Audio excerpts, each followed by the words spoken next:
I want to welcome everybody here. Without objection, the chair may declare a recess at any time. I recognize myself for the purpose of making an opening statement. Today's hearing is an opportunity to discuss an issue every household in America is familiar with the clear failure of Bidenomics and the crisis caused by this current administration's reckless spending. Joe Biden likes to say that Bidenomics is just another way of saying restoring the American dream. I beg to differ. But just last week, the Consumer Price Index showed prices have risen 17.4% since Mr. Biden took office. That means that 26 months of consumers watching their paychecks disappear before their very eyes due to the rising costs of living. Worse yet, mortgage rates have nearly doubled since Joe Biden took office, making it much harder for Americans to buy a new home. And that's clearly not the American dream. Joe Biden likes to say Bidenomics is about building from the middle out and the bottom up. That's a clever slogan, but it doesn't reflect reality. But those hurt by the rising prices are low. In fact, let me say this. Those hurt most by these rising prices are low-income households and seniors that are relying on Social Security for their monthly retirement. Wage growth has fallen behind the pace of inflation in 20 of the past 22 months. And most Americans are now unable to pay for the surprising expense of, if there's something that costs $400 suddenly, they're struggling to pay that bill, something that was unforeseen. And that's not building from the middle out or from the bottom up.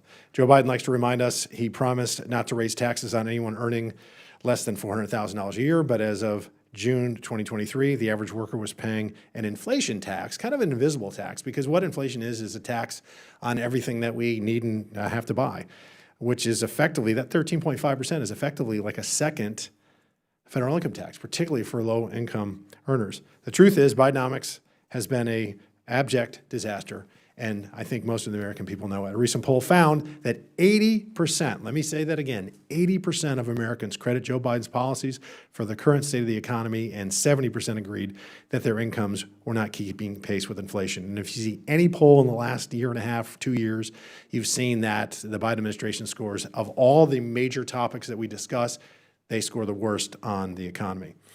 Our current economic track is nothing short of unsustainable, yet the Biden administration really doesn't seem to be concerned. In fact, Joe Biden considers the current environment a huge success, and he said that often on the campaign trail, proudly taking credit for every failed business that couldn't stay afloat under his crushing regulatory regime, or parents that are forced to pay bills with a credit card and then going into debt because their wages were not keeping up with inflation.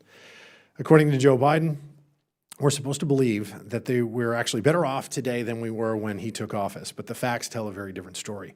The pain households are experiencing can be tied directly back to the disastrous policies pushed by this administration, which was so much reckless spending into the trillions of dollars. Now we're about to cap over $33 trillion in debt that our grandchildren and their grandchildren will have to pay.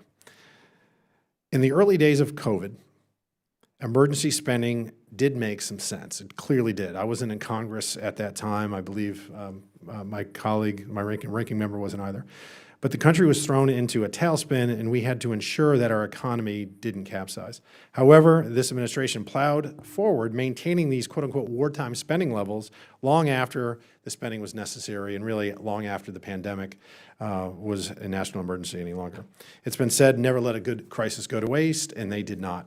From the American Rescue Plan to the Inflation Reduction Act, the administration has wasted no time throwing mind-boggling numbers at varying crises at their choosing with seemingly no regard for the consequences.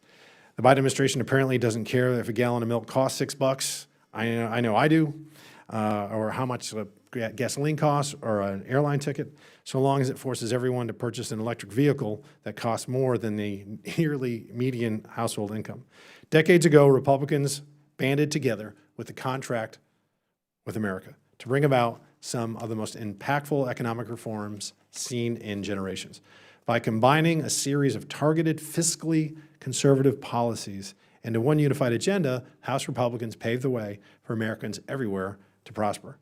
We have already seen the blueprint for what works, so we don't need to reinvent the wheel. We should go ahead and achieve that kind of success again, or at least that should be our goal. We have also seen the blueprint for what doesn't work, and thanks to Bidenomics, we have an ugly reminder of what anti-growth policies bring. I want to thank our witnesses, all four of y'all, for being here today, and I look forward to a thoughtful discussion. Chair now recognizes Ranking Member Bush for the purpose of making an opening statement.